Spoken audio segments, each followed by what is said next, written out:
Հաղորդման գլխավոր հովանավորն է asecose.am կայքը։ Հաղորդման գործընկեր, նավավար ձկնալի ըմպելարան, հասցե Արամի 42 կոտորակ 1, առաջին հարկ, իսկական նավահանգստային միջավայր Լեռներում։ Հաղորդման գործընկեր, Ժան-Պոլ էկզիստենցիալ սրճարան, հասցե Արամի 42 կոտորակ 1, երկրորդ հարկ, վայր, որտեղ գերակա է զրույցը, որտեղ արվեստն ու չարվեստը թափառում են սենյակից սենյակ։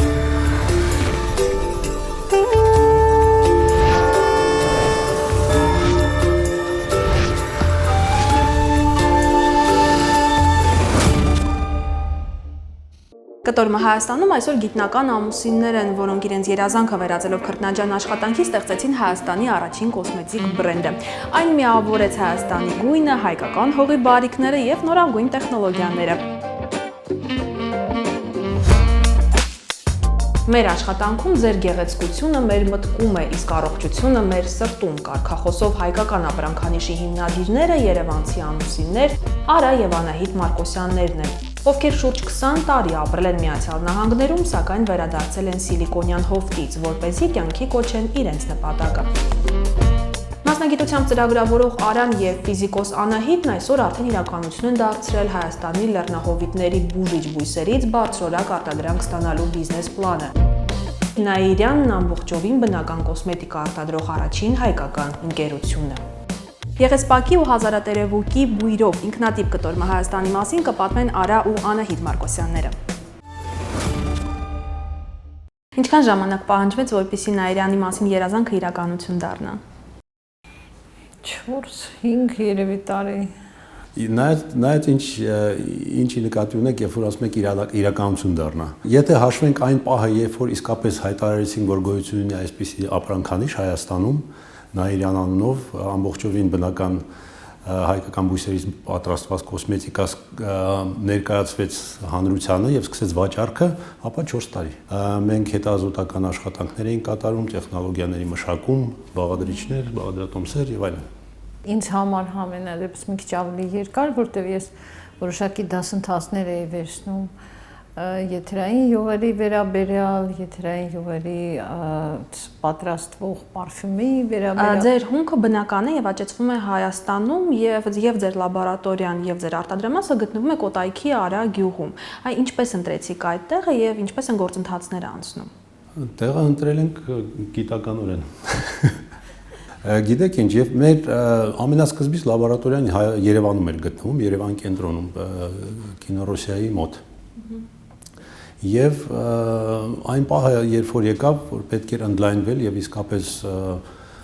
այնպիսի արտադրանք տալ, որը պետք է վաճառվի, դա մոտ 2 տարի առաջ էր, այն միտքը ծագեց եւ ոնց որ եկանք այն գաղափարին, որ քանի որ սա մաքուր բնական կոսմետիկա է եւ մենք ինքներս ենք աճեցնում մեր բույսերը, ապա հենց այդ բույսերի կողքը պետք է լինի արտադրամասը։ Եվ սկսեցինք փնտրել հենց այդպիսի տեղ, որ եւ էկոլոգիապես մաքուր տեղ է, եւ Երևանից հեռու չէ, որտեղ մեր գիտնականները հիմնականում բոլորը Երևանում են բնակվում։ Եվ այդպես քարտեզին նայելով սկզբից ասացին, որ պետք է դեպի հյուսիս շարժվենք, որտեղ եւ ավելի բարձրավանդակ գոտի է, եւ ավելի մաքուր է էկոլոգիապես ամեն ինչ։ Այդպես մեքենան նստեցինք եւ քշեցինք ուղիղ հյուսիս։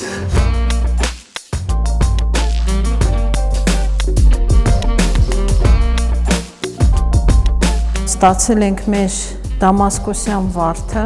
սա շատ նուրբ պրոցես է, այսինքն վարդը հավաքում են առավոտվա ժամը 6-ից սկսած եւ մինչեւ 11-ը, որպեսզի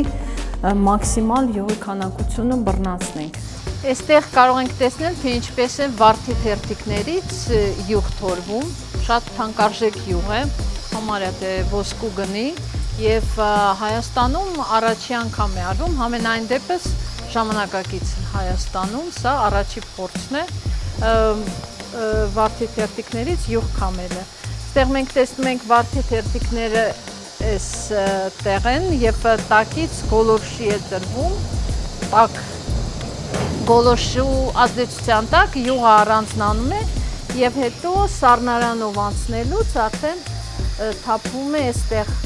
այս սրվակը, որտեղ կատակից մենք տեսնում ենք վարդի ջուրը, իսկ վրան շատ բարակ թաղանթով կարելի է տեսնել, թե ինչպես վարդի յուղը հավաքվում է։ Պետք է ասել, որ սա շատ երկար պրոցես է։ 1 կիլոգրամ վարդի յուղ ստանալու համար մենք պետք է մշակենք 4 տոննա վարդի թերթիկ։ Սա մեր լաբորատորիան է, որտեղ մենք ստանում ենք մեր բաղադրիչներից շատ-շատերը։ Պետք է ասել, որ մեր քսուկների բաղադրիչների 70%-ը մենք Հայաստանից ենք հայթայթում, 70%-ի այդ կեսն էլ մենք ինքներս պատրաստում ենք հենց այստեղ, պատրաստում ենք տարբեր տեսակի էքստրակտներ, զտումներ եւ այլն։ Օրինակ, այստեղ կարելի է տեսնել կալենդուլայի, վաղինակի եւ տերեփուկի տերևները, որոնք մենք աճեցնում ենք հենց այստեղ, նույնիսկ պատուհանից կարելի է տեսնել դաշտերը, հավաքում ենք, չորացնում ենք եւ հետո պատրաստում ենք սրանցից էքստրակտներ։ Դեմքի եւ մարմնի մոտ 30 ապրանքատեսակ ունեք խնամքների, որոնց հիմքում հենց եթերայուղերն են։ Որքան բույս է հարկավոր 1 գրամ եթերայուղ ստանալու համար։ Դա ճիշտ ասած կախված բույսից, ասենք Օրինակ վարդի համար 4-5 տոննայից ստացվում է 1 կիլոգրամ յուղ, իսկ ուրցից 1 տոննայից 1 կիլոգրամ յուղ է ստացվում։ Այսինքն շատ փոփոխող է եւ ինչքան դրա համար վարդի յուղը շատ ավելի թանկ է բնականon քան թե ուրցի յուղը եւ վարդի յուղը դա շատ հետաքրքիր եւ հազվադեպ յուղ է, հազվագյուտ յուղ է, որը մինչեւ հիմա ստանում էին մենակ մի քանի կենտրոններ կան՝ Բուլղարիան, ամենալավը, Թուրքիան եւ Մարոկոն, մի քիչ Եգիպտոսում։ Հիմա մենք ուզում ենք, որ Հայաստանն էլ մտնի այդ շարքի մեջ եւ կարծես թե մեզ հաջողվում է։ Բայց դա երկարատև process է, տարիների աշխատանք է պահանջում։ Այս 4 տարիների ընթացքում ո՞րն է ամենամեծ խոչընդոտը, որը հաղթահարել եք։ Ասենք թե ինձ համար որոշակի գուցե խոչընդոտ առաջացել է որոշակի բույսեր աճացնելու know-how-ի պակասը Հայաստանում, այսինքն եթե ես աճացնում եմ օրինակ ուզում եմ աճացնեմ անթարամ, ես չունեմ կամ չեմ գտել Հայաստանում մասնագետ, որը ինձ այդ հարցում օգնի եւ ես ասենք ստիպված եմ մի քիչ փնտրտուքներ անել ինքս հասկանալ թե ինչպես կարելի է դա անել։ Ես կասեի, որ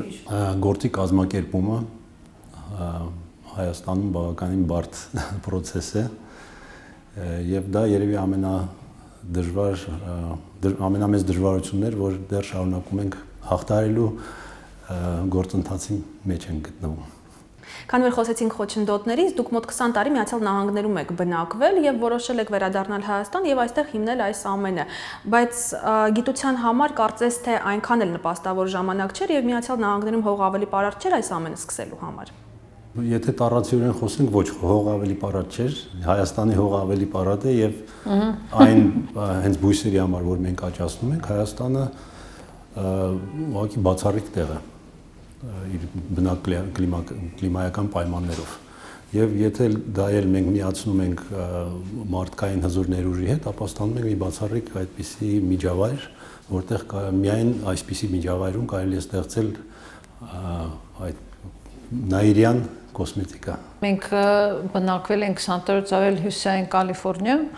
բայց այսպիսի բազմազանություն վայրի նկատի ունեմ իհարկե վայրի բնությունը, որպեսզի Հայաստան ունի, Կալիֆոռնիան չունի, այնտեղ չկա ուրիշ տիպի բնություն է, պայմանները ուրիշ են եւ այնտեղ բավական է մի 3 ծաղիկ լինի ինչ որ աճով, որ քեզ տանեն ծաղիկ նայելու մեզ հայերիս, այնտեղ գնում ես նայում ես մարդիկ ինչի վրա են զարմանում։ Այսինքն բայց իրականում տենց հարց չկար, արդյոք մենք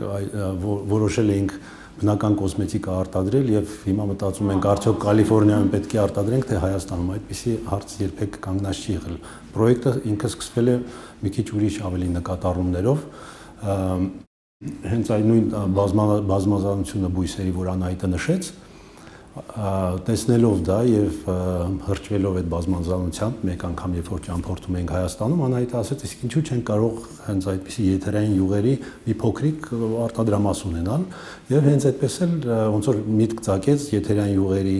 տեխնոլոգիա մշակելով, ամենաբարձրորակ եթերային յուղեր արտադրելուց, այդտեն զարգացավ միտքը եւ վերջի վերջո դարձավ այն ինչ որ տեսնում եք։ Այդ օրերին, որ այդ միտքը մեր մոտ առաջացավ,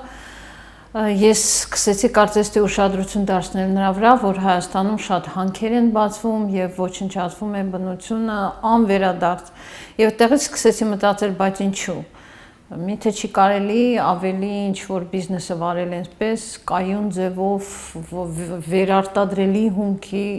վրա հիմնված, որպեսզի եւ մարդիկ աշխատանք ունենան եւ բնությունը չավերվի։ Նաիրյանի հնչողության մասին աջից եւ ձախից այն նույն կերպ է կարդացվում եւ արդյոք դուք ունեք ծրագրեր միջազգային շուկայում այն դիրքավորելու վերաբերյալ, թե դրա մասին դեռ վաղ է խոսել։ Իհարկե ունենք։ Իրականում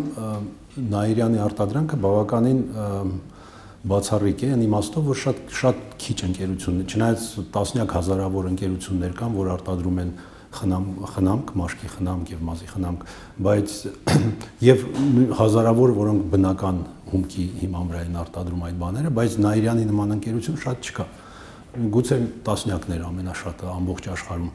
որովհետեւ նախ եւ առաջ, ինչպես արդեն նշեցինք, մենք ինքներս աճեցնում ենք մեր բաղադրիչները, սկսած սերմերից, ստանում ենք մեր եթերայուղերը, մյուս տեսակի յուղերը եւ շատ քիչ ընկերություններ կան, որ այդ ամբողջ process-ը իրենք են հսկում, որը թույլ է տալիս այդպիսի ընկերություններին, ինչպես նաև Նաիրյանն է, ամենաբարձրորակ ապրանքը ստանալ, որովհետև ապրանքի որակը նախ եւ առաջ գալիս է այդ բաղադրիչներից։ Իսկ քանի որ մենք ինքներս գիտենք ինչ բաղադրիչ ենք օգտագործում, ինքներս ենք պատրաստում, ապա երաշխավորում ենք այդ որակը։ Մյուս կողմից այն եթերայուղերը, որ մենք օգտագործում ենք, ոչ միայն բուրմունքի համար ենք օգտագործում, չնայած նույնպես շատ քիչ ընկերություն կա, որ հենց մաքուր 100% բնական եթերայուղ է օգտագործում բուրմունքը ստանալու համար, որովհետև ճնշող մեծամասնությունը օգտագործում են սինթեզված ոչ բնական արհեստական բույրեր, հոտեր։ Բացի նրանից, որ մենք ուրեմն բնական ենք օգտագործում, նաև Անահիտը, որ ասեց, ինքը արոմաթերապիայով է զբաղվել, որը Հայաստանում այդքան տարածված չէ, բայց միտքն այն է, որ բույրը օգտագործել առողջությունը լավացնելու, պահպանելու համար։ Եթե նայում ես կոսմետիկ ինդուստրիան ոնց է աշխատում, կոպիտ ասած երկու ձև կա, ուրեմն ընտրում են էժան միջուկ, գեղեցիկ փաթեթավորում եւ գումարը ամբողջ գնում է ռեկլամի վրա, կամ եթե գումարը գնում է հենց միջուկի վրա, այսինքն ինքը որակը շատ է, դուք այդպիսի բրենդերի մասին շատ չեք լսում, որտեղ արդեն ռեկլամի վրա գումար չի գնում։ Այդպիսի երկու, բայց նրանք իսկական շատ որակով բրենդեր են, այդպիսիները շատ չեն եւ հատկապես քիչ են, որոնք աշխատում են մաքուր եթերայուղերի վրա։ Իսկ ինչի կարևոր է, ասենք թե մարդիկ կարող են մտածել, դե ինչ նշանակություն, ինչ հոտ արհեստական, թե ոչ արհեստական։ Բանն այն է, որ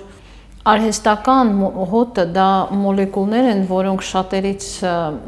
գոյություն չունեն բնության մեջ եւ նրանք ստեղծված են քիմիական լաբորատորիաներում, բավականին այս վերջերս կան հետազոտություններ, որ նրանք բավականին ուժեղ ազդում են մարդու վրա եւ հատկապես ազդում են մեր ներզատիչ կա, այսինքն էնդոկրին սիստեմի վրա եւ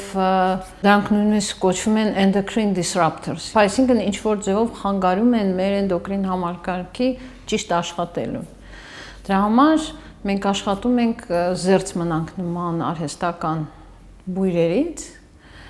եւ օգտագործել եթերային յուղեր։ Եթե վերադառնանք ձեր հարցին միջազգային շուկայում, կարծում եմ, որ Նաիրյանը կարող է նաև օգտագործել Սփյուռքի հանգամանքը, որովհետև քանի որ շատ հայեր կան, որ ապրում են տարբեր երկրներում, իմանալով, որ սա հայկական արտադրանք է եւ հենց հայկական բույսերի հիման վրա պատրաստված կոսմետիկա, դա լրացուցիչ ցանկություն է առաջացնում մարդկանց մոտ, հայ Սփյուռքի մոտ, փորձել եւ հետագայում հույսով եմ հավանել եւ օգտագործել մեր ապրանքները։ Գտնվում ենք մենք մեր արտադրամասի տարածքում եւ սա մեր Չնաշխարհի Խնձորի այգին է, որը նույնպես մենք օգտագործում ենք մեր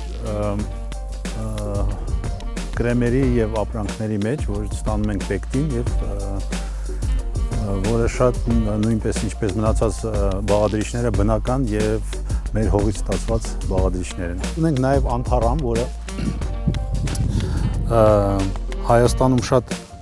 հայտնի է եւ ընդունված է օգտագործել անթառամը։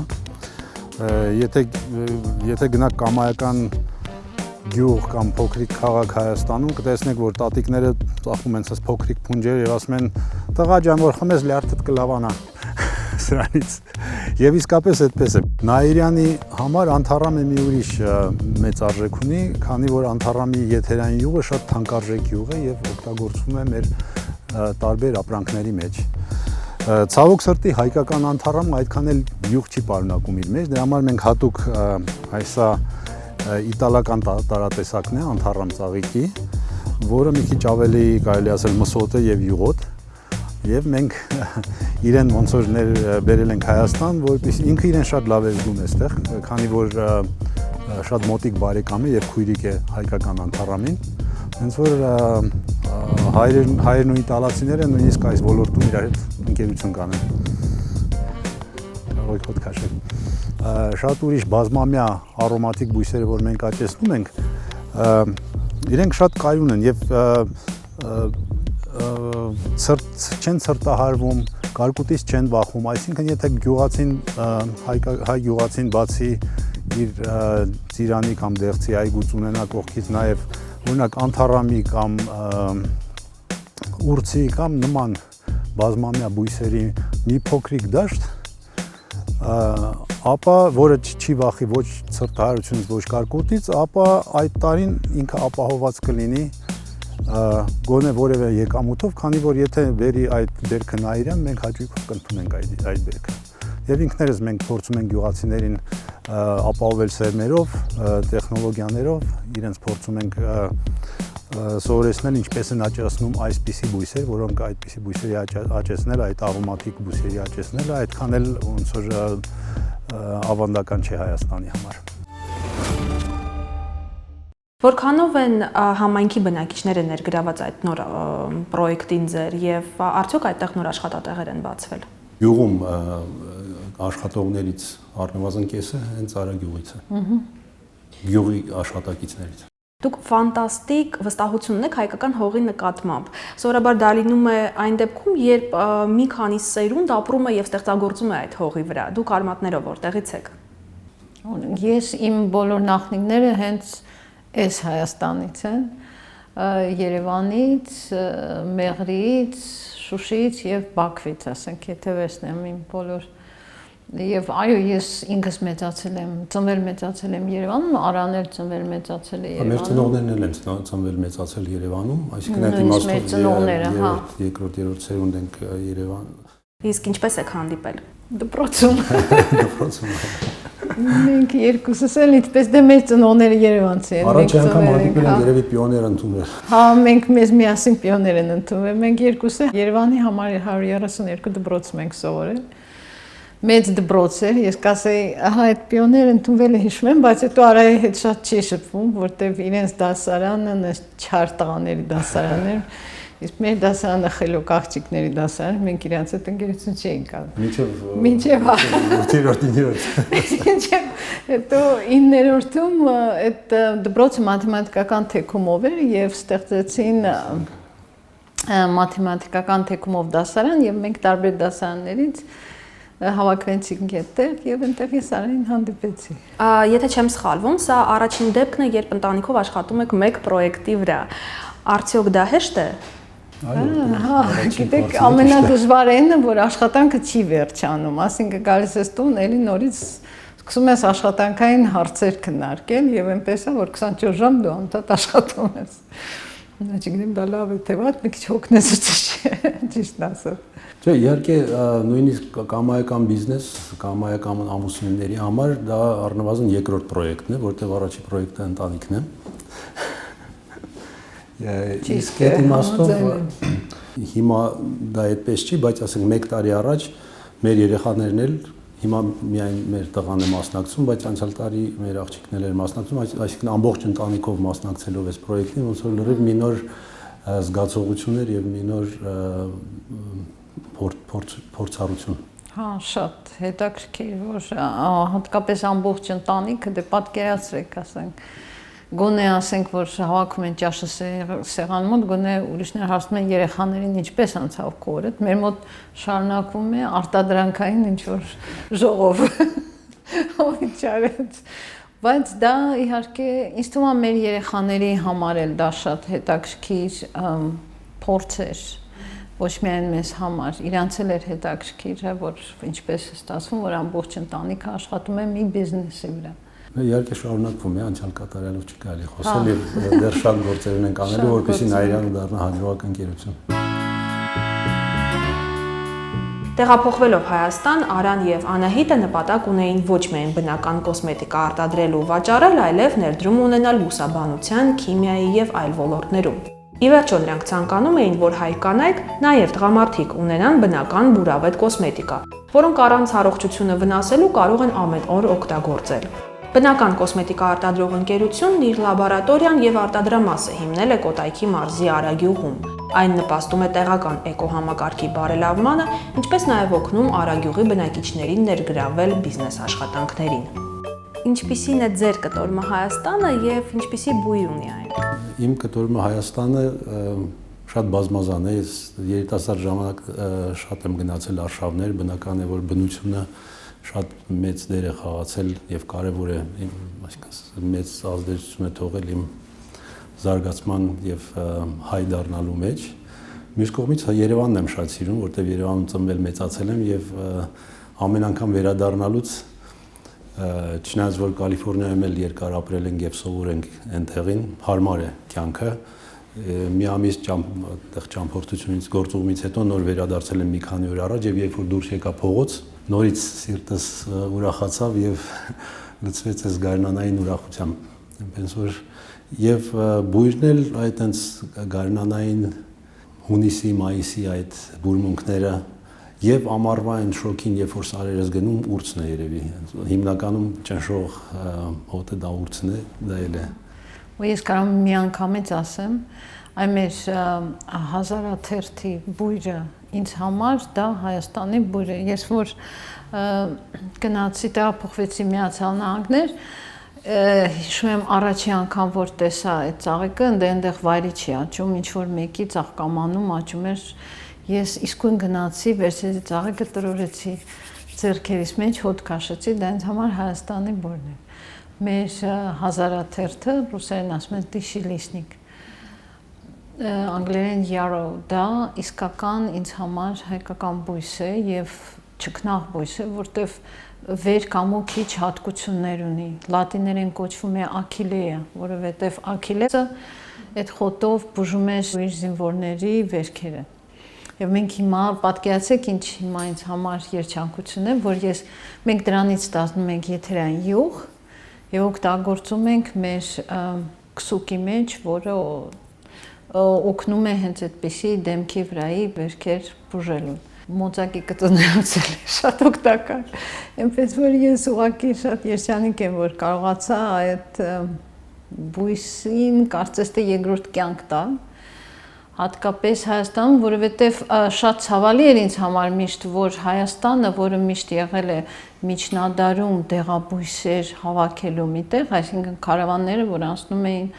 Հայաստանով, նրանք դեղաբույսեր էին գնում, ինչ որ դեղային մեջոցներ, հիմա դա կարծես բոլորովին մոռացած մի գաղափար է Հայաստանի համար եւ հենց այս հողը Հայաստանի, հենց այս Երևանի շուրջը, Ծաղկաձոր, Աղվերյան, Լոռի, բոլոր իմ համար կտորմը Հայաստան է։ Եվ ես շատ ուրախ եմ, որ ես կարողանում եմ ինչ որ օգնել նրան, որ նորից լսեն Հայաստանի մասին այդ առիթով դեղաբույսերի, հոյակապ բնության այդ կողմից, որ մարդիկ իմանան Հայաստանը մեր ապրանք օգտագործելուց մեր պրոդուկտները։ Ընտրիր քո պատմությունը, այսպես է Նաիրյանը ողջունում իր հաճախորդներին։ Այս հաջողված պատմության հիմքում հայրենի հողի նկատմամբ ֆանտաստիկ վստահությունն է եւ ահռելի մեծ աշխատանքը, նաեւ յուրահատուկ տուրքը հայրենիքի հանդեպ։ Այսքանը, կհանդիպենք մեր եւ ձեր կտորմը Հայաստանում։ Հաղորդման գործընկեր, Նավավար ձկնալի ըմպելարան, հասցե Արամի 42 կոտորակ 1, առաջին հարկ, իսկական նավահանգստային միջավայր Լեռներում։ Հաղորդման գործընկեր Ժան-Պոլ Էգզիստենցիալ սրճարան, հասցե Արամի 42 կոտորակ 1 երկրորդ հարկ, վայր որտեղ գերակա է զրույցը, որտեղ արվեստն ու չարվեստը թափառում են սենյակից սենյակ։